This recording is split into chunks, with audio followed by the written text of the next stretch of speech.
focus so hard they can't ignore your results, because when you lock in, nothing can stop you. Most people don't lose because they're not capable. They lose because they can't focus. They let too many things pull them in too many directions, and every day their goals get buried under noise, comfort, and excuses. That's why this isn't about doing more, it's about locking in harder, every single day. Focus so hard you become unstoppable means putting your attention where it actually matters and keeping it there. It means showing up without needing hype. It means cutting distractions and choosing to go all in on the work, even when it's not exciting. This video will show you exactly how to do that. No empty advice, just real, proven ways to train your mind, control your attention, and make focus your daily standard. Because once you do, distractions lose their grip, procrastination fades, and your results speak louder than anything else. This is the focus reset you've needed. Start now. Chapter 1. Focus fiercely on one goal daily. Focus fiercely on one goal. Daily means deciding where your life goes instead of letting the day decide for you. Most people wake up and react. They check messages, they answer calls, they deal with noise. By the time the day ends, they feel tired but not fulfilled.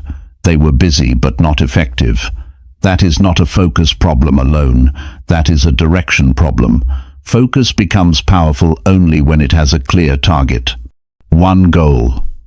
One clear aim that matters enough to deserve your best attention. Every day the mind looks for direction. If you do not give it one strong goal, it will grab 10 weak ones. The human brain likes clarity. Confusion drains energy. When you choose one goal for the day, something changes inside you. Your body feels more steady. Your thoughts slow down. You begin to move with purpose. The day stops feeling heavy and starts feeling meaningful. That is psychology at work. The mind performs better when it knows exactly what it is working toward. Many people say they want success, but their attention is scattered. They work on a little of everything and finish almost nothing. Progress does not come from doing more things. Progress comes from doing the right thing with full attention. One goal daily builds momentum. Momentum builds confidence. Confidence builds belief. Belief changes behavior. That is how lives change quietly and permanently. Focusing fiercely does not mean rushing. It means staying. Staying with the work when it feels slow. Staying when the phone calls. Staying when boredom shows up. The mind will always try to escape discomfort. That is human nature. Focus is a trained behavior. It grows stronger every time you refuse to quit early. Each time you stay with one task until it is done, you send a clear message to your brain that you are in charge. Over time, the brain learns to obey that message. The goal must be chosen with care, not what sounds good to others, not what looks impressive. The goal must matter to you. When a goal connects to personal values, focus becomes natural. The heart supports the mind. You wake up with a reason. You feel a pull toward the work. That emotional connection keeps you steady when motivation fades. Motivation is unreliable. Purpose is stable. Daily focus requires boundaries, not harsh rules but clear decisions. Certain hours are protected. Certain activities are delayed. The mind needs space to work deeply. When attention is broken every few minutes, the brain struggles to return to depth. That creates frustration. Frustration creates avoidance. Avoidance kills progress. Protecting focus time is an act of self-respect. It tells your inner self that your goals matter. There will be days when progress feels small. That is normal. The mistake is judging the day only by visible results. Focus works quietly before it shows results. Skills grow before success appears. Discipline develops before confidence shows up. The person who understands this stays patient. Patience is not passive. It is active trust in the process of improvement. One goal daily also reduces stress. Stress often comes from too many open loops, too many unfinished tasks, too many promises to yourself that remain broken. When you narrow your focus, you close loops. You finish what you start. Completion creates calm. Calm allows better thinking. Better thinking leads to better decisions. This cycle feeds itself. The mind responds well to rhythm. Doing focused work at the same time each day trains the brain to enter work mode faster. Over time, resistance decreases. The work feels more natural. That is how habits form. Habits reduce the need for constant motivation. They make progress predictable. Predictable progress builds trust in yourself. Self-trust is a powerful force. It changes how you speak to yourself. It changes what you believe is possible. Distraction often comes disguised as urgency. Everything feels important. Everything wants attention now. But not everything deserves your best energy. Focus requires choosing importance over urgency. That choice becomes easier with practice. Each time you say no to something small, you strengthen your ability to say yes to something meaningful. This is mental training. The brain adapts to what you practice daily. Focusing fiercely also means forgiving yourself quickly when you slip. Perfection is not required. Consistency is. Miss one day and return the next. The danger is not failure. The danger is quitting. The person who keeps returning to focus always wins over time. Time favors the committed. When you focus on one goal daily, you begin to notice progress others miss. Small improvements become visible. Skills sharpen. Confidence grows quietly. People may not notice at first, but results eventually speak. When results show up, they appear sudden to outsiders. But you know the truth. They were built through daily attention and repeated effort. Focus creates identity. The actions you repeat become the person you believe you are. When you focus daily, you begin to see yourself as disciplined, as reliable, as capable. Identity drives behavior more than motivation. Once you believe you are a focused person, your actions follow naturally. This is deep psychology. Change the actions and identity follows. Change, identity, and actions become automatic. A focused day feels different in the body. Breathing steadies. Thoughts become clearer. There is less mental noise. Even rest feels better after meaningful work. Sleep improves. Satisfaction replaces restlessness. This is the reward of alignment between intention and action. Choosing one goal daily does not limit life. It sharpens it. You still have many goals over time, but you respect the present moment by giving it one clear direction. This builds a strong foundation. Without focus, ambition collapses under its own weight. Fierce focus is not aggression, it is commitment. Quiet commitment, steady commitment. The kind that shows up without drama. The kind that keeps working when no one is watching. That is where unstoppable power comes from. Not from intensity once in a while, but from attention every day. When focus becomes a daily practice, the future changes. Opportunities appear because skills are ready. Confidence attracts responsibility. Responsibility brings growth. Growth brings fulfillment. This chain begins with a simple daily decision. One goal, one direction, one focused effort at a time. The world will always try to pull attention outward. Success comes from pulling it back inward with purpose. When you decide where your mind goes, you decide where your life goes. That decision made daily builds a force that nothing can easily stop. Chapter 2. Commit fully until distraction loses power. Commit fully until distraction loses power is about deciding that your attention is no longer for sale.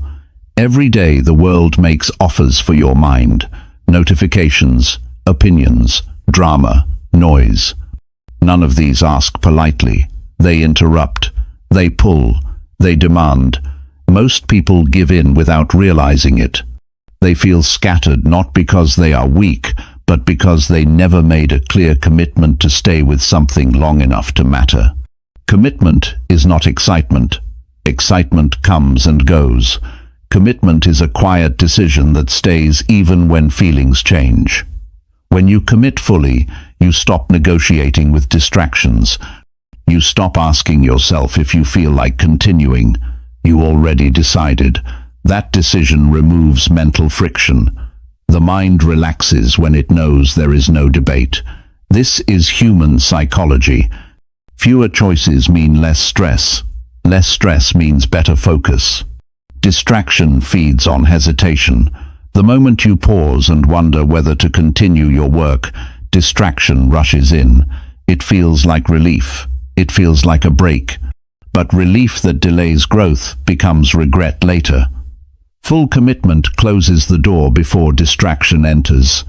When the door is closed long enough, distraction loses strength. It stops knocking as loudly. Over time, it stops knocking at all. Most distractions are habits, not emergencies. They feel urgent because the brain is trained to seek quick reward. The phone offers instant stimulation. The mind likes easy pleasure. Commitment retrains the brain to value long-term reward over short-term comfort. This training takes time. The early days feel uncomfortable. That discomfort is not a signal to stop. It is a signal that change is happening. When commitment is shallow, distraction wins easily. When commitment is deep, distraction weakens. This is not about fighting every urge. It is about choosing not to engage. The urge appears. You notice it. You return to the task. Each return strengthens control. The brain learns through repetition. Attention improves through practice, not pressure. People often wait for perfect conditions to commit. Quiet environment, high energy, clear schedule. Perfect days rarely exist. Commitment means working through imperfect conditions. Noise outside, fatigue inside, doubt in the mind. Commitment says continue anyway. This builds mental endurance. Endurance creates stability. Stability allows progress even on difficult days. Full commitment also changes how time feels. When attention is divided, time drags. When attention is unified, time flows. Work becomes immersive. Thoughts align. The mind stops jumping. This creates a sense of satisfaction that distraction never provides. That satisfaction reinforces the behavior. The brain begins to associate focus with fulfillment. Distraction often hides behind the excuse of balance. Balance matters, but balance without commitment becomes avoidance. There is a time to rest and a time to push. Commitment clarifies the difference. You rest with intention and work with intention. Nothing is accidental. This intentional living reduces guilt. When rest is chosen deliberately, it feels earned. Committing fully requires honesty. Honest assessment of priorities. Many distractions enter because priorities are unclear. When everything feels important, nothing receives full attention. Clear priorities simplify decisions. They guide behavior automatically. The mind does not waste energy choosing again and again. This conserves mental strength. The moment you commit fully, you begin to see how often attention was leaking. Small checks, quick glances, brief escapes. These seem harmless, but they fragment focus. Fragmented focus produces fragmented results. Commitment seals the leaks. Energy stays directed. Progress accelerates. People often underestimate how powerful sustained attention is. A few hours of deep work outperform days of distracted effort. Results compound quietly. Skills sharpen faster. Understanding deepens. Confidence grows naturally. Others may not notice immediately. Commitment does not seek applause, it seeks progress. Commitment also builds trust within yourself. Each time you keep working despite distraction, you prove reliability. You begin to trust your own promises. This internal trust is rare and valuable. Without it, motivation fades quickly. With it, discipline becomes natural. You act because you believe in your follow-through. Distraction loses power when it stops delivering pleasure. Pleasure fades when attention no longer feeds it. Ignored habits weaken. This is how change happens. Not through force, but through withdrawal of attention. The brain reallocates resources toward what receives focus. What you attend to grows stronger. Commitment does not mean rigidity. It means loyalty to the process. Some days the approach adjusts, the direction stays. Commitment allows flexibility without abandonment. You adapt without quitting. This balance keeps momentum alive. The mind often seeks novelty when progress feels slow. Commitment teaches patience. Progress is not always visible immediately. Some growth happens beneath the surface. Skills organize. Understanding settles. Commitment trusts this invisible work. That trust keeps effort steady. There will be moments when distraction feels overwhelming, emotions run high, fatigue sets in. This is when commitment matters most. Not dramatic commitment, simple commitment. Stay for 5 more minutes. Finish this page. Complete this step. Small acts of staying build strength. Commitment also protects against comparison. When attention stays on personal progress, outside opinions lose influence. Comparison fades. Confidence stabilizes. You measure progress against yesterday, not against others. This is healthy psychology. It keeps motivation internal. The habit of full commitment reshapes identity. You stop seeing yourself as easily distracted. You begin to see yourself as focused and dependable. Identity influences behavior automatically. This shift happens slowly but powerfully through repeated action. Distraction thrives in uncertainty. Commitment creates certainty. The mind relaxes into the decision. Work becomes simpler, not easier but simpler. Complexity decreases, energy increases. Fully committed people still feel temptation. They just respond differently. They pause, they breathe, they return. This response becomes automatic with time. Focus becomes a default state rather than a struggle. Commitment also improves emotional control. When attention stays on meaningful work, emotional swings reduce. Mood stabilizes. Satisfaction increases. This emotional stability improves relationships and decision-making. Every time you choose commitment over distraction, you build something invisible but strong. Mental authority, inner leadership. The ability to direct your own attention is one of the highest forms of personal power. Without it, talent scatters. With it, potential concentrates. Commit fully long enough, and distraction loses its grip. It no longer controls behavior. It becomes background noise. You hear it, but it does not move you. At that point, focus stops feeling forced. It feels natural. Progress feels steady. Confidence feels grounded.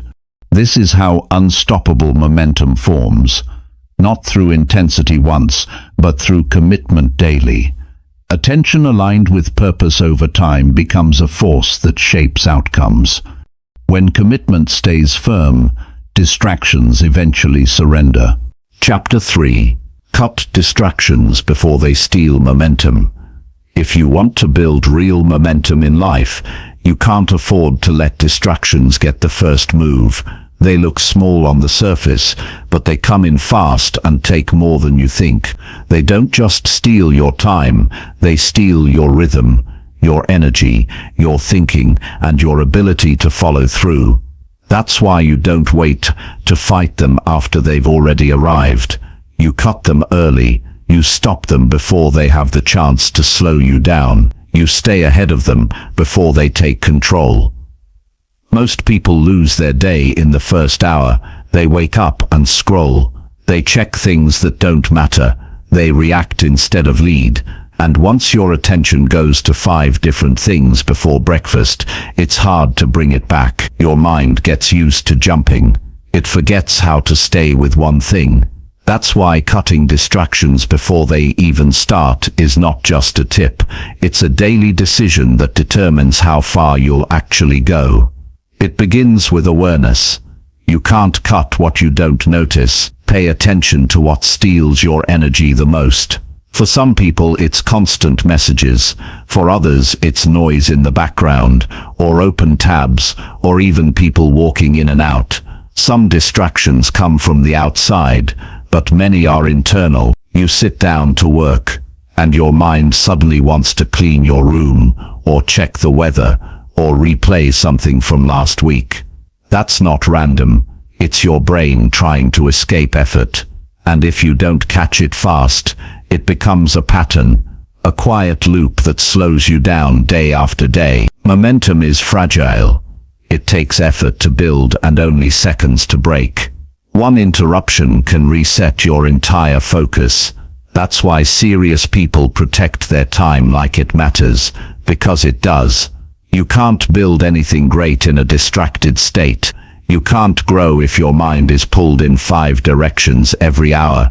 You have to train your attention like a skill, not treat it like a random feeling that comes and goes. Cutting distractions means making real choices. It means turning off things that others keep on. It means stepping back from what most people do by default. You can't do what everyone else does and expect different results. Most people live on autopilot. They let whatever pops up next decide how their day will go. But if you want to be unstoppable, you've got to be intentional. That starts with protecting your focus space before the world gets in. Create a space that supports your attention. That might mean a clean desk.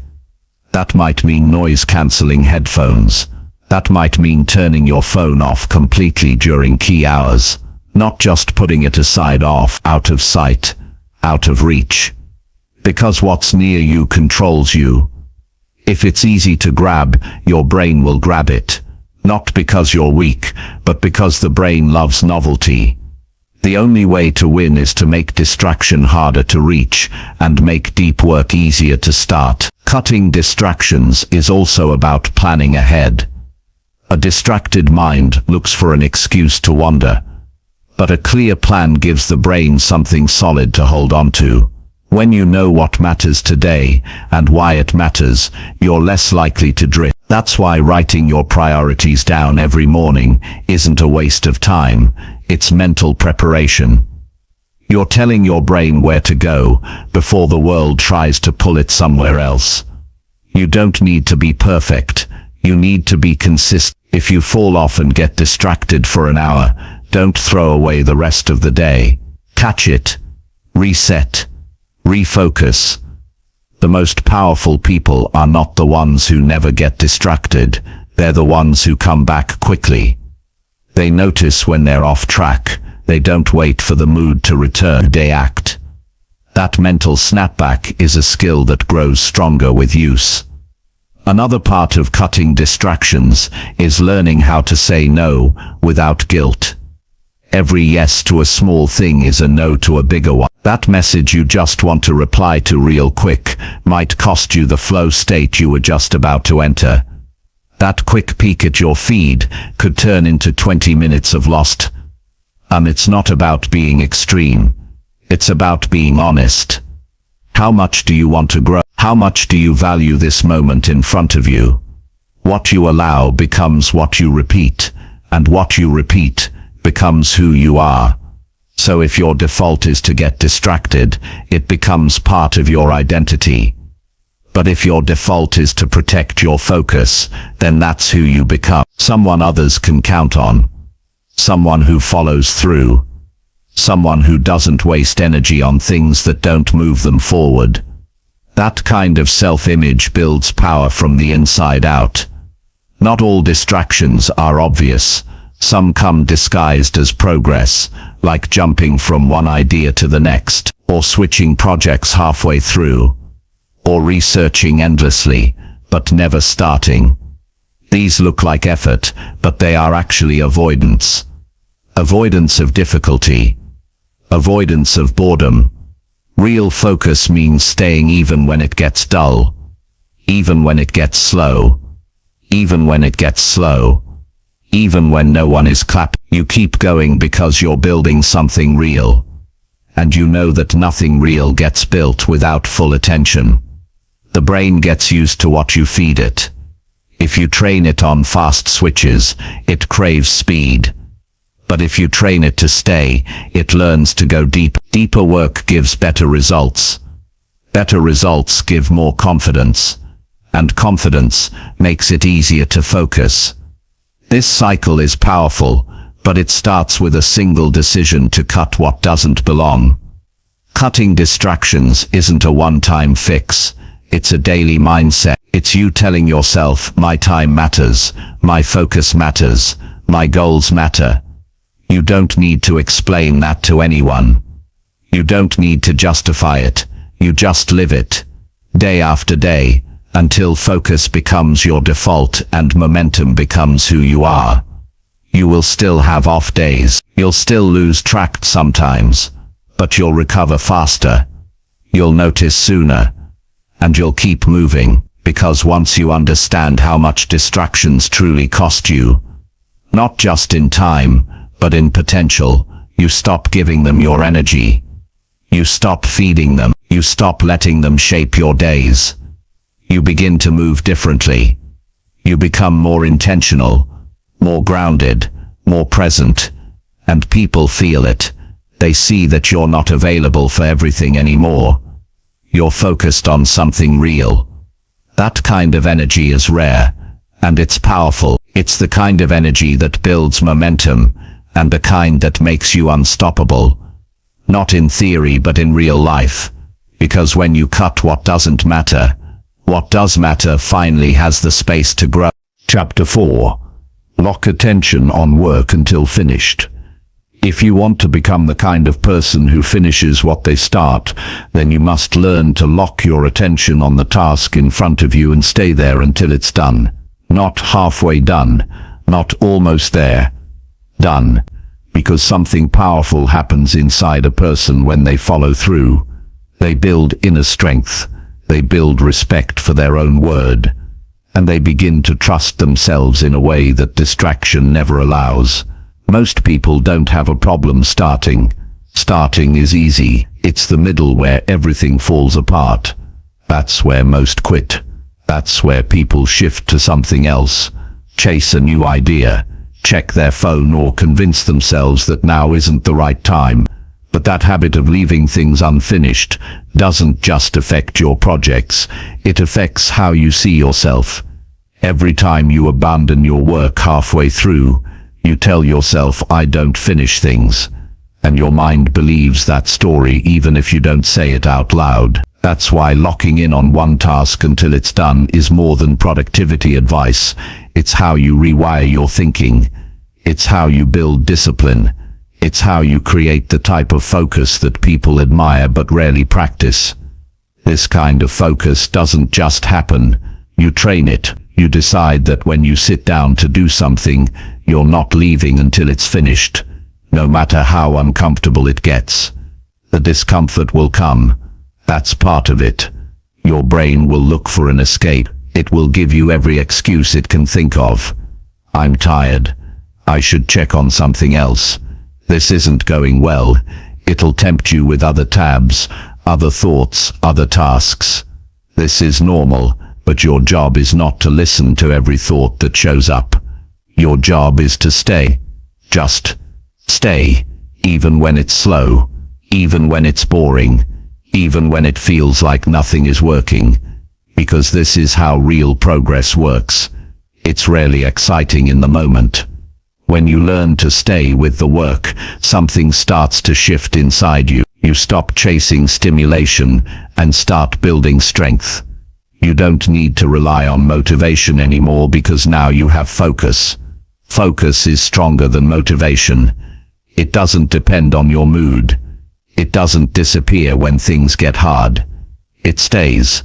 This kind of focused work brings clarity. When your attention is spread across 5 things, your thinking gets cloudy. Your judgment becomes weaker.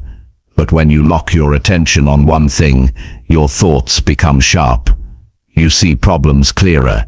You solve them faster. Your effort gets deeper. The result? Better outcomes in less time. But here's the truth. None of this works unless you commit to finishing. That finish line must matter. Whether it's 1 page written, 1 email sent, 1 project delivered. Whatever your work is, make it a rule to complete it before moving on. Not because you're trying to impress anyone, but because you're training your mind to stay on course. You're breaking the cycle of jumping from one thing to the next without ever seeing something through. You don't need 10 hours a day. You need full attention in the hours you already have. 1 focused hour is worth more than 3 distracted ones.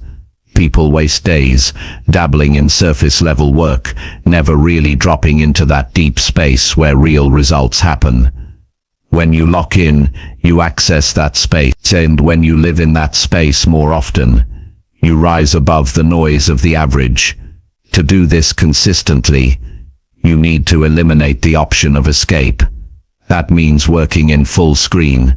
That means silencing your phone and keeping it out of reach. That means putting your environment in your favor. Don't expect focus to happen in a cluttered space full of noise and triggers. Design your environment to support deep work, because the way you shape your space shapes your attention. And more than anything, train your mind to love completion. When you finish something, pause and feel it. Don't rush to the next thing. Notice how it feels to complete. That sense of closure, that satisfaction of seeing something through, that's your reward. Let it sink in. That reward is what makes you want to do it again tomorrow. It's not about perfection. It's about presence. It's about giving the task everything you've got, with full presence, until it's done. It's about not leaving halfway, not wandering, not splitting your energy. Because split energy leads to average outcomes. Locked-in energy leads to breakthrough. You don't get better by being busy. You get better by being present with your work long enough for it to evolve. Your potential is not limited by your talent. It's limited by how often you leave things unfinished. Unfinished work collects in the back of your mind like mental clutter. It drains you. It weighs you down. Every time you complete something, you remove that weight. You create mental space. You open up bandwidth. You free up energy that can now go into building something new. People will notice, not because you're louder, but because your results will speak. Focused work shows. It carries weight. You'll produce things others respect because you didn't skip the hard part. The staying. The work that actually moves you forward lives past the point where most people quit. That's where excellence begins. And if you think locking your attention on one task until it's done is too difficult, ask yourself this. How much energy have you wasted switching tasks? How much progress have you lost starting over again and again? How many ideas have been delayed because you left them hanging halfway through? Staying with the work saves more time than quitting ever will. Build this skill day by day. Choose one task and see it through. Don't break your focus just because it's tempting. Don't stop because it's hard. Stop only when the task is done. This practice builds strength, mental strength, emotional strength, and practical discipline. The kind of discipline that carries into everything you do. You don't have to wait for the perfect time. You don't need to feel ready. You just need to lock in. Decide what matters today. Start, stay, finish. And when you finish, move forward with the confidence that comes from doing exactly what you said you would. That's how you build momentum. That's how you become someone who is not just active, but effective. And that's how you become unstoppable. Not because you do more, but because you do what matters with full focus until the end. Chapter 5. Train focus muscles through hard, boring tasks.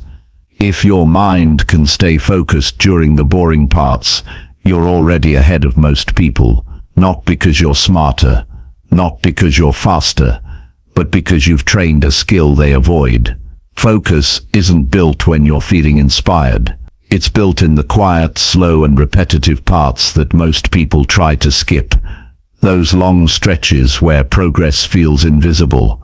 That's where your focus muscles grow. Doing boring work isn't a waste of time. It's actually the gym for your brain. It's where you build mental stamina. It's where you develop the power to stay with something that doesn't entertain you. Most people can pay attention when things are new or exciting. But the people who rise to the top are the ones who can stay focused when everything feels dull and nothing is moving fast. That's the test, and that's the training. Think about how physical strength is built. You don't get stronger by lifting once. You lift repeatedly. You feel the strain. You feel resistance. And then you come back and do it again.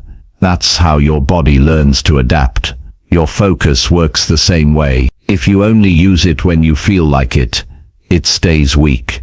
But if you keep showing up, especially when it feels slow, your mind gets sharper. You stop needing constant stimulation.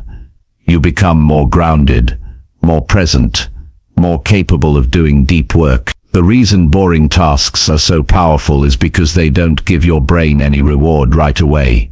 That's why they're hard. You don't get the rush. You don't get praise. You don't get dopamine. All you get is the task in front of you. That's exactly why they're valuable, because they teach you to focus without needing a prize. You might not feel the benefits right away. In fact, it will often feel like nothing is happening. But while you're working on something repetitive, your ability to stay with the task is quietly getting stronger. That strength carries over into everything else. Writing, studying, solving problems, planning long-term, staying calm in high-pressure moments. All of these depend on how long your mind can stay centered on what matters. The biggest threat to focus isn't distraction, it's discomfort. The moment something feels boring, your brain searches for an escape. That escape might be a new tab. It might be scrolling. It might be switching to another task. All of these feel better in the short term. But every time you choose the easier path, you're weakening your ability to stay locked in. The mind starts to believe that boredom is something to run from. The more you avoid it, the more control it gains. The way to flip that pattern is to lean into boring tasks on purpose. Instead of escaping, stay with them. Instead of rushing, slow down. Feel the resistance. Let your brain wrestle with the stillness. You'll notice something it fights back at first. But if you don't run, the noise gets quieter. You stop feeling so anxious. You begin to settle into the work. This is when your focus starts to evolve. You don't need hours of painful effort. You need consistency. Even 20 minutes of deep focus on a repetitive task builds stamina. You're not just getting something done. You're training your brain to stop expecting constant entertainment. And that shift is powerful, because once you no longer need your work to feel exciting, you start to get real work done. There's also a hidden benefit. Boring tasks often teach you more than you expect. When you stay with something long enough, you start to notice details. You see patterns. You understand things you missed before. Boredom isn't always empty. Sometimes it's the space your mind needs to go deeper. But you'll only discover that if you don't leave too soon. Your ability to focus is tied directly to how often you practice focus. If you go days or weeks without doing hard mental work, your attention weakens. But if you give your mind something challenging and uneventful each day, and you stay with it, you'll notice a difference. You'll feel less restless. You'll become more patient. You'll stop quitting at the first sign of difficulty. The people who master focus don't have more willpower. They have more training. They've gone through the long hours of doing things that most people label as boring or beneath them. They've answered the emails, sorted the files, read the long pages, done the slow work. It's not glamorous, but it builds something inside you that no shortcut ever will. One of the best things you can do is set aside a block of time each day to do something that challenges your focus. It could be organizing something with no distraction. It could be writing a page without checking anything else. It could be solving problems with full attention. You'll notice how quickly your mind wants to leave. That's okay. Just stay. Stay a little longer than you want to. That's how your focus muscle grows. This mindset also helps you in moments when you don't feel like working. When your brain says this is too dull, you now see that as training, not punishment. You now understand that boring doesn't mean useless. It means valuable, because boring is the resistance your mind has to overcome, and every time it does, you get a little stronger. There are no shortcuts to mental strength, and there's no app or hack that replaces the need for consistent effort. The boring stuff is the foundation. You build from there, and once that foundation is solid, everything else becomes easier. You don't burn out as fast. You don't give up as easily. You don't get thrown off by small delays. Start small. Don't overwhelm yourself. Just pick one task a day that you usually rush through or avoid. This time give it full focus. No checking, no skipping, no switching, just full attention until it's done. Then do it again tomorrow and again the next day. This rhythm builds reliability in your focus, and that reliability will carry you through the more demanding moments when the stakes are high. You'll realize over time that you no longer fear long tasks. You no longer avoid work just because it isn't exciting. You've built up the ability to stay. That's rare. That's valuable. And that's what gives you an edge. Most people chase stimulation. You train focus. Most people quit when it feels dry. You keep going. Most people wait to feel ready. You show up and practice. That's how you win. Not by working harder, but by working longer, deeper, and more deliberately. When others stop, focus isn't a gift, it's a choice, a skill, a muscle, and the best way to strengthen it is through the tasks nobody wants to do. Because when you can focus during the boring stuff, you can handle anything. Chapter 6. Ignore comfort urges and stay working longer. The urge to stop comes before the real work begins. It doesn't show up at the end of the task. It shows up right in the middle, when your mind hits resistance and your body wants relief. That's the breaking point, and it's not caused by exhaustion. It's caused by the craving for comfort. This is the moment most people stop. They tell themselves they've done enough. They stand up. They check their phone. They take a break that turns into quitting. That moment kills more progress than failure ever will. And if you want to become truly focused, driven, and consistent, you have to train yourself to keep going when everything in you says pause. The mind is wired to avoid discomfort. It looks for the path of least resistance. When something feels tiring or slow, it looks for an easier option. You start thinking about snacks, checking notifications, getting fresh air, or switching tasks. These aren't bad things, but when they interrupt your work every time discomfort appears, they become traps. They build a habit of quitting early. That habit gets stronger the more you follow it. Soon you can't work for more than 20 minutes without needing something to break the tension. And when you can't sit in tension, you can't go deep. You stay on the surface. and surface effort never brings deep results. Staying longer doesn't mean pushing until burnout. It means noticing the urge to stop and not following it. It means giving yourself just 10 more minutes, even when you feel done. That's where growth lives, not in the work itself, but in the decision to stay. You're training your focus to work past emotion. You're teaching your attention that it doesn't need comfort to keep going. That decision builds something deeper than discipline. It builds control. Control over your reaction. Control over your thoughts. Control over what gets your energy and what doesn't. Most people don't have that kind of control. Not because they're weak, but because they've never trained it. They've never practiced sitting with the discomfort. They've never pushed past the voice that says, "You've done enough." Here's the truth. The work that changes you is the work you do after you want to stop. That extra time is not just about finishing a task.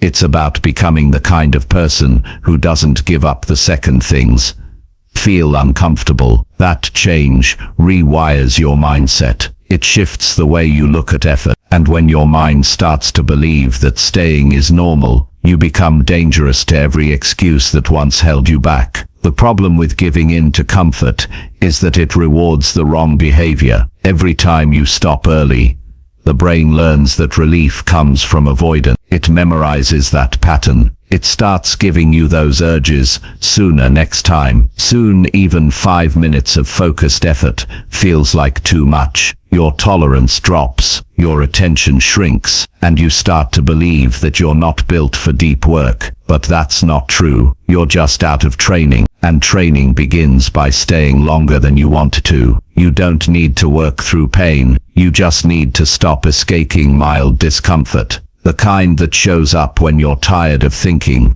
or when the work gets repetitive, or when the results don't come fast enough. That's not suffering. That's growth. And avoiding it every time is like stepping off the treadmill every time your legs get sore. You'll never build stamina that way. The only way is to stay. Stay even when your mind wants out. Stay until you've completed what you committed to. Stay until the resistance fades. And yes, the resistance does fade. That's something most people never realize, because they never wait long enough. But if you push through the first wave, the second one is easier. If you stay through that second wave, the third might not even come. And suddenly, what felt impossible an hour ago now feels natural. That's not motivation, it's momentum. And you only get it by refusing to walk away too soon. You also learn something powerful when you stay longer. You learn that feelings are not instruction. Just because you feel like quitting doesn't mean you should. Just because your body wants comfort doesn't mean it's time to stop. Those signals are natural, but they don't get to decide how far you go. You decide. You train your focus to stay on the path, even when the path feels steep. And the more you do that, the more those urges lose their power. The strongest people in the world aren't the ones who never get tired. They're the ones who keep going even when they are. Not recklessly, not without rest, but with awareness. They know that urge to quit is temporary, that it's just a signal to pay attention, not to stop. So they stay. They stretch their focus a little further. They build mental muscle while others check out. That's what makes the difference in results. Not talent, not speed, not luck, but staying power. The ability to keep working when others take a break. The ability to finish when others get distracted. The ability to keep promises to yourself, even when you don't feel like it. That's the kind of person who makes real progress, not because they had it easier, but because they trained hard. This doesn't mean ignoring your health. It means understanding the difference between real exhaustion and temporary urges. If you're truly drained, rest, but don't confuse boredom with burnout. Don't confuse resistance with danger. Learn to feel the difference. Learn to sit with discomfort and ask yourself, is this urge real or just familiar? Most of the time it's just your old habits trying to keep control. You don't have to listen.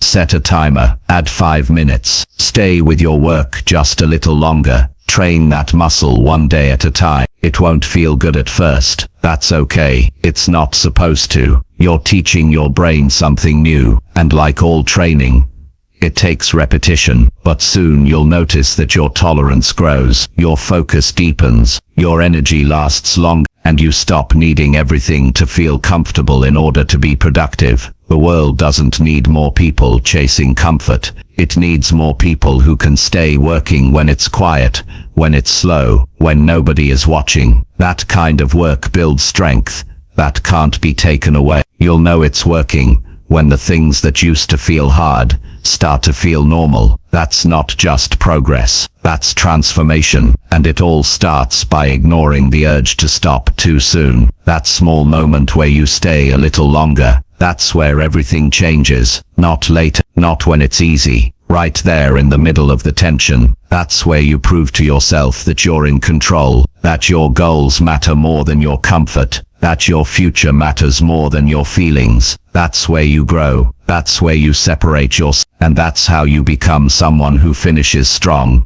no matter how you feel. Chapter 7. Protect focus time like a daily appointment. When something is truly important to you, you make time for it, not excuses. And that's exactly how you need to treat your focus, like it's non-negotiable, like it's an appointment with your future. If you keep leaving your focused work up to chance, it'll keep getting pushed aside.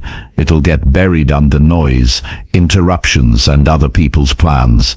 That's why your focus time can't be when I feel like it, or when I'm free. It has to live in your day with the same weight and structure as a scheduled meeting. The difference is, this meeting is with your purpose, your goals, your growth. And when you treat it that way, everything in your life begins to shift. There's a reason people never feel like they have time for deep work. It's not because they're too busy, it's because they give their most valuable hours away without realizing it. They wake up and start reacting. They open messages, they check update, they let the day start pulling them in 5 directions before they've even done one thing that matters. And by the time they sit down to focus, their energy's gone, their thoughts are scattered, and the window for real progress has already closed. This is not a time problem, it's a boundary problem. You haven't drawn the line around your focus time yet.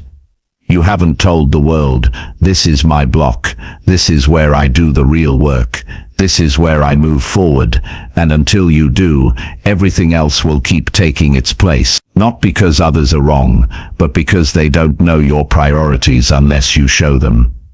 Treating your focus time like a daily appointment means putting it on the calendar, just like anything else.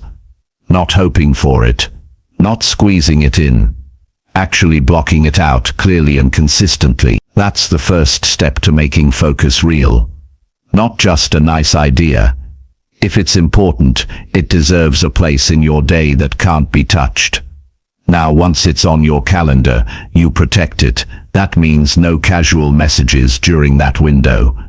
That means you don't schedule anything else over it. That means you don't reschedule it unless it's an emergency, and scrolling social media, running errands, or doing busy work is not an emergency. If someone asks to meet during that time, you say, I already have a commitment, and that commitment is to yourself, to your growth, to the thing you said you wanted. It might feel strange at first to block out time like that. You might feel like you're being too rigid. But ask yourself, how often has flexibility turned into avoidance? How often have you let small interruptions replace what actually mattered? This isn't about being overly strict. It's about giving your focus the same respect you give other people's time, because if you don't respect your own focus, no one else will. During your focus window, don't just sit in front of a screen and hope you'll figure it out. Know exactly what you're going to do before you start. Go into that time with a clear goal. What needs to get done? What will progress look like? The clearer you are, the easier it is to drop into the work. Confusion is the enemy of deep focus. When you're unclear, your mind drifts. But when your target is sharp, your energy follows. Set up your environment to support you. That means removing anything that pulls your attention. Close the tabs. Silence the phone. Clear the clutter. You want to make it easy to drop into flow. You want to signal to your brain that this time is different. That this is not a casual moment, it's your best hour. You're not available for anything else. And when you sit down to work, don't negotiate with the discomfort. The urge to stop, the pull to check something else, it's going to come. That's normal. But this is your appointment. You don't leave halfway through. You don't get up because it's hard. You stay, you do the work, and you build trust with yourself every single time you follow through. One focused hour like this can do more than 4 hours of scattered effort. That's not just theory. That's real, measurable impact. Because focused work has depth. It moves the needle. It finishes things. It builds skill. And it gives you back a sense of control in a world that keeps trying to pull your attention in 100 directions. The more you protect this time, the easier it gets. Your mind starts to recognize the pattern. You sit down, and your brain starts to quiet. You enter that space faster. Your thoughts settle. Your pace picks up. And suddenly, you're not forcing yourself to focus. It becomes natural, but it only becomes natural after repetition. After enough days of saying, "This is the hour I work," no matter what, this practice builds discipline. Not in a forced way, but in a dependable way. It creates a daily rhythm, and that rhythm becomes the foundation for everything else you want to do. You stop chasing motivation. You stop needing the perfect moment. You show up, and the work gets done. Even the people around you begin to adjust. They learn that during a certain time, you're not available, and instead of getting pushback, you start getting respect. Because people recognize clarity. They respond to people who are serious about their time. Not just busy, serious. This also gives you peace. You no longer end your days wondering where the time went. You don't go to bed with guilt or regret. You know that no matter how the rest of the day went, you kept your appointment with yourself. That's powerful. That's what builds confidence. Not results alone, but the consistency of effort. The ability to show up for yourself no matter what. Start small if you need to. Maybe it's 30 minutes a day. Maybe it's 1 hour before the world wakes up. The amount doesn't matter. The protection does. You're telling your brain, your calendar, and your environment, this time matters. And over time, it begins to add up. Days become weeks, weeks become momentum. And that momentum carries you into a life of follow-through. You can't buy focus. You can't borrow it. You earn it. And the way you earn it is by showing up for it, every day. Just like an important meeting. You don't cancel. You don't push it back. You don't wait until you're in the mood. You honor it. You prioritize it. You make it real. Because when you do, you start to see what's possible. You stop spinning. You stop reacting. You start building. That's what separates people who talk about their goals from people who live them. Not some secret system. Not more time in the day. Just one protected block of focused effort every single day. That's the appointment that changes everything. And it's the one you never miss. Chapter 8. Channel energy into progress, not endless planning. Planning is safe. It feels productive. It gives you the feeling that you're doing something without having to face the difficulty of starting. But energy that stays stuck in planning never builds results. Thinking is important, but overthinking is delay in disguise. At some point, the question is not what the perfect plan looks like. It's whether you've taken a single real step forward. The people who grow fast are not the ones with the most detailed plans. They're the ones who move, they act, they adjust. They build progress with action, not just theory. It's easy to sit in the planning stage. You feel smart, you feel organized, you tell yourself you're just preparing. But preparation has a limit. When you cross that line, it turns into procrastination dressed up as strategy. You're not getting clearer, you're avoiding the pressure of execution. And the longer you stay there, the more fear starts to grow, because planning is clean, action is messy. Once you start, things get real, but real is where growth lives. When you keep revisiting the same plan without taking the first step, your brain starts to lose urgency. You start to believe you're making progress just by updating a document or adjusting your schedule. But no document builds skill. No calendar block creates output. Only action does that. A rough, imperfect step taken today is worth more than the perfect plan you revisit every morning, but never act on. Progress is built by doing. Even small steps count. Even slow movement matters, because real progress teaches you more than planning ever will. It gives you feedback. It shows you what's working. It reveals what needs to be adjusted. That kind of learning doesn't come from thinking alone. It comes from living through it, testing it, facing the friction directly. That's where your energy should go, not into constant redesigning, but into motion. The reason so many people stay stuck is because they wait until they feel completely ready. But the truth is, full readiness never comes. You don't need a 10-step system to start. You need a clear first task, and the decision to do it. Action builds clarity, not the other way around. The more you move, the more you see. The more you wait, the more your vision blurs and your confidence fades. And it's not about rushing, it's about shifting the balance. Instead of putting 80% of your energy into perfecting the plan, put that energy into execution. You'll figure out what needs changing along the way. Your experience will guide you better than your imagination ever could. Because once you start, your brain switches modes. You're no longer theorizing, you're solving, you're adapting, you're in motion. There's a difference between thinking deeply and stalling repeatedly. Real planning serves the goal. It doesn't replace the work. When it turns into a loop of constant adjustment with no movement, you have to call it what it is: hesitation. And hesitation costs more than mistakes ever will. You can recover from a wrong move. You can't grow from never starting. A simple plan acted on with focus beats a complex plan left untouched. The simplicity allows speed. It frees your mind from over-analysis. You're not spending time wondering which option is best. You're doing the work, and once you're in the work, your thinking improves. You stop guessing and start learning. You become more resourceful. You figure it out faster. That builds momentum. Momentum gives you energy, and that energy makes you want to keep going. When you channel energy into progress, you stop depending on the perfect moment.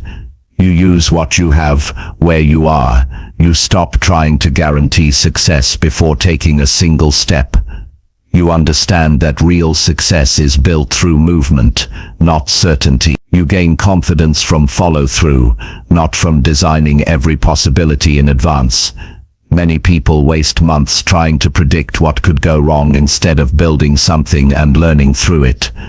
They talk themselves out of progress by focusing on every small flaw in the plan. But flaws are normal. Imperfect action gives you information. That information makes you smarter, and smarter action gives you better results. It's also important to understand that planning can become a way to protect your ego. As long as you're planning, you don't have to face the chance that something might not work. You stay in control. You stay comfortable. But comfort never leads to transformation. If you want to become better, sharper, and more capable, you have to lean into the process, not just design the path. You'll never build confidence if you keep avoiding the start. Confidence is earned. It's earned through the hard work of doing. It's earned by staying in the work when you don't have everything figured out. Every time you act before you feel fully ready, you grow a little, and that growth gives you more strength to take on what comes next. The people who make real progress don't wait for all the answers. They take what they know and move forward. They're not reckless. They're not careless. They're just willing to start with version 1 and improve from there, because they understand that doing teaches more than planning ever could. They trust that progress comes from putting energy into the action, not just into the blueprint. This mindset doesn't ignore planning. It just puts it in its proper place. You need structure. You need direction. But once that's set, you move. You don't revisit it every time you feel resistance. You use it as a foundation, not a hiding place. You get in the habit of asking yourself, have I acted today? If the answer is no, you don't need a better plan. You need movement, and it's often the small actions that shift everything. A phone call made, a piece written, a task completed. These are not dramatic, but they matter. They remind your mind that you are capable. They prove that you can start and finish. They replace doubt with evidence, and that evidence begins to reshape your identity. You're not someone who just plans anymore. You're someone who follows through. You're someone who executes. That changes how you see yourself, and how you see yourself affects every choice you make after that. Progress makes you feel alive. It gives you momentum. It builds belief. But that only happens when you direct your energy into forward motion. Not endless redesigning, not constant tweaking, not another round of figuring it out. Just honest work. Right now. Right here. That shift from planning endlessly to acting consistently is what separates intention from results. Everyone wants better results. Fewer are willing to step away from their planning boards and get their hands dirty. But if you want to grow, if you want to lead, if you want to build something real, your energy must go into doing. That's where the change happens. That's where the learning lives. That's where your future gets built, one action at a time. Chapter 9. Finish small wins to build unstoppable confidence. Confidence isn't something you wait for, it's something you build, and the way you build it is by stacking small wins over and over until your mind has no choice but to believe in your ability. It's not about making massive leaps or waiting for a breakthrough. It's about doing the simple things you promised yourself you'd do and actually finishing them. That's where unstoppable confidence begins. Not in talking big, but in delivering on the small. You start by choosing something you know you can finish today, not something vague, not something massive, something clear, something you can complete with focus and effort. One email, one page, one rep, one clear task. When you complete it, you get a spark, a tiny signal to your brain that says, I said I would, and I did. That signal is more powerful than any motivational quote or speech. Because it's internal, it comes from proof. The more often you finish what you start, the more your identity begins to change. You stop seeing yourself as someone who gives up. You stop doubting your follow-through. You stop second-guessing your potential. That shift doesn't happen overnight. It happens each time you close a loop. Each time you follow through, each time you check something off, not for the sake of ticking boxes, but because you're teaching yourself that you are capable. Most people try to build confidence by hyping themselves up. They say things like, I got this, or I believe in myself, but their actions don't match. Their words are loud, but their habits are quiet, and deep down they feel the gap. You can't fake self-trust. You can't trick your brain into confidence. It has to be earned, and it gets earned through consistency, not noise. When you finish something, really finish it, you create momentum, and momentum creates clarity. You're no longer stuck in that fog of should I keep going, or is this even working? You know it's working because you've made something real happen. Even if it's small, even if no one sees it, it counts. It counts because your brain keeps score, and each win adds weight to your belief. The mistake many people make is thinking they need to wait until they feel confident to act, but it's the opposite. You act first. You move through fear. You do the task even when you're unsure, and in that moment when you don't feel ready but you go anyway, that's where the real power is built. You show yourself what you're made of, and that becomes the foundation for stronger decisions and bigger goals. One of the fastest ways to feel stuck is to leave everything half done. Open tasks, unfinished projects, constant restarting. This drains you. It creates a loop where nothing feels complete, and you begin to question your ability. That's why finishing matters. When you close a task, you close mental tabs. You free up energy. You move lighter into the next thing. You become quicker to focus and faster to act. Finishing also builds resilience, because not every task will feel exciting. Some will feel dull, some will feel hard. But when you finish anyway, you build grit. You build the ability to follow through when the emotion fades. That's what separates committed people from casual ones. Committed people work through the flat spots. They show up when it's not easy, and that effort adds up to real confidence. Start paying attention to your daily wins. Write them down. Don't ignore the small stuff. If you woke up on time, that's a win.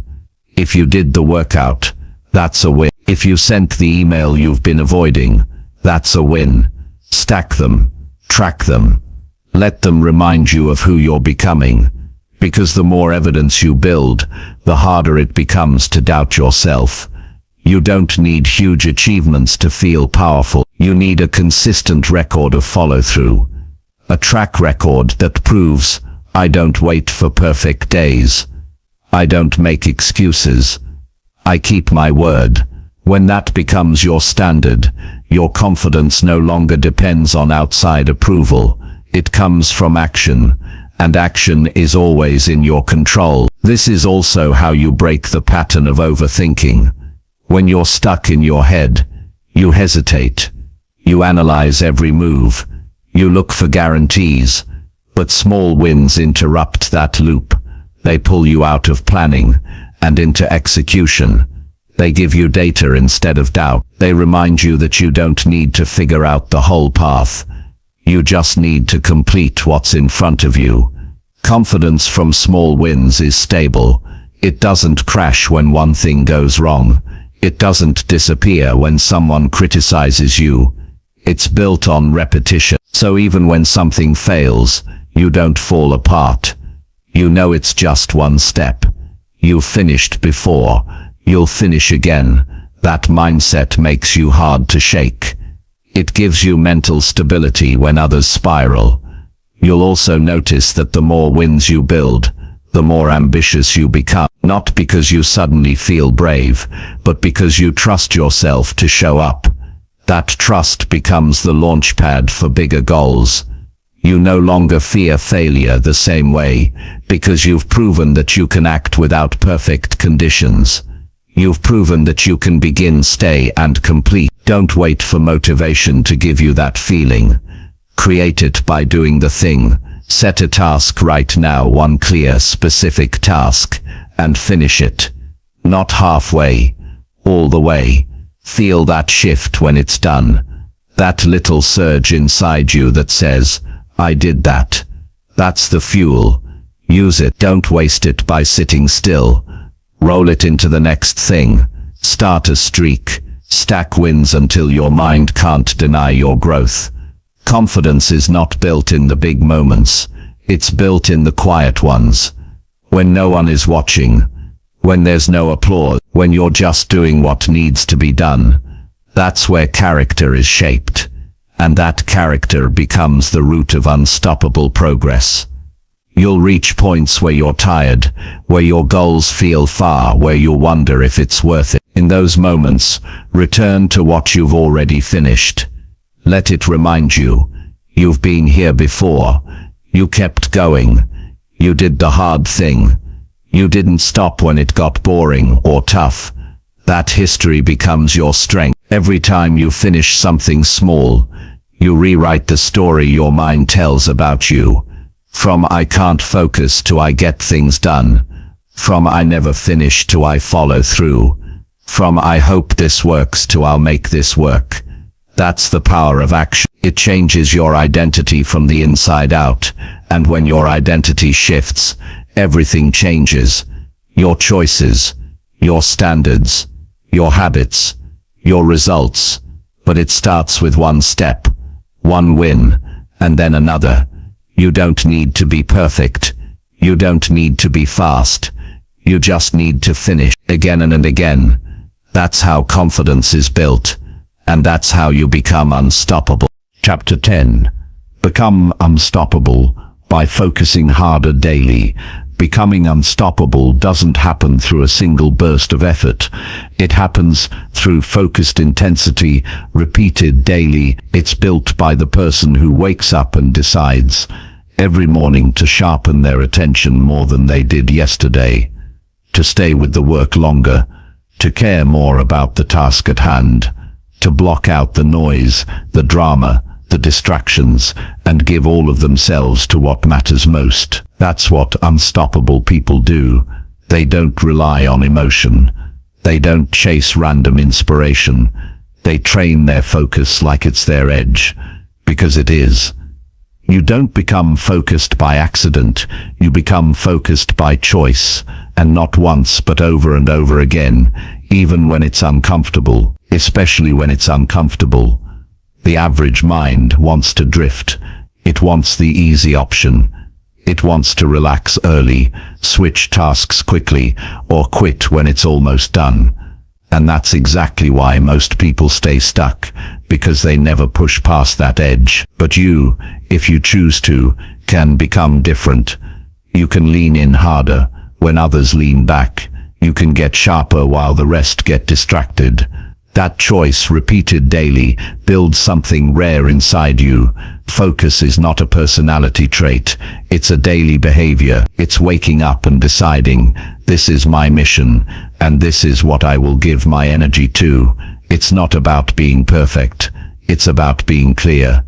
You know what you're aiming for, and you protect it. You don't scroll mindlessly before doing your best work. You don't allow minor things to pull you away. You don't wait for ideal conditions. You begin anyway, and you bring your full attention with you. Every day offers you moments where your mind wants to wander, where the work feels hard, where it seems like doing something else would be easier. But these are the exact moments that separate focused people from the rest. Most give in. They pause. They drift. They tell themselves they'll come back later. But that habit becomes a loop that never ends. You want to break that loop. Stay when it gets tough. Don't leave when it gets boring. Keep your eyes on the work until it's finished. Do this often enough, and your brain starts to change. It stops fighting you. It starts cooperating. Daily focus isn't about extreme hours. It's about consistent intensity. Even one deeply focused hour can outperform a whole day of scattered effort. The power comes from how present you are, not how long you sit at your desk. If you train yourself to go all in, even for short blocks, you'll make more progress than most people make in weeks.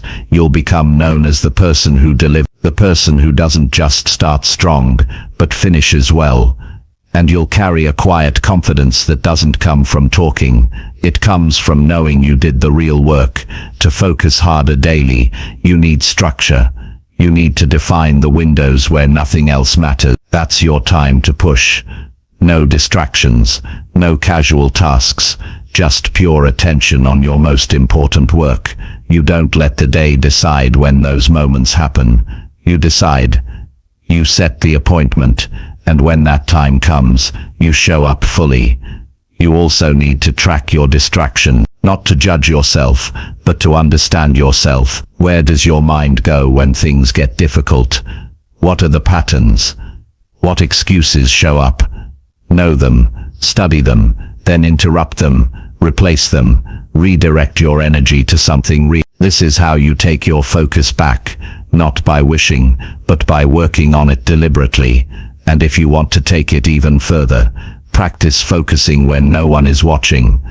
Not just during high-pressure deadlines, but in the quiet hours, in the moments that feel slow. That's when true discipline is formed.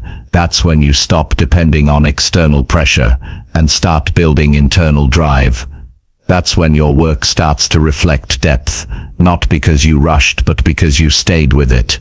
You'll also need to stop chasing balance all the time. Balance sounds good, but what most people call balance is really just avoidance. You don't need to be everywhere. You don't need to answer everyone. You don't need to say yes to every invite. If you want to grow, if you want to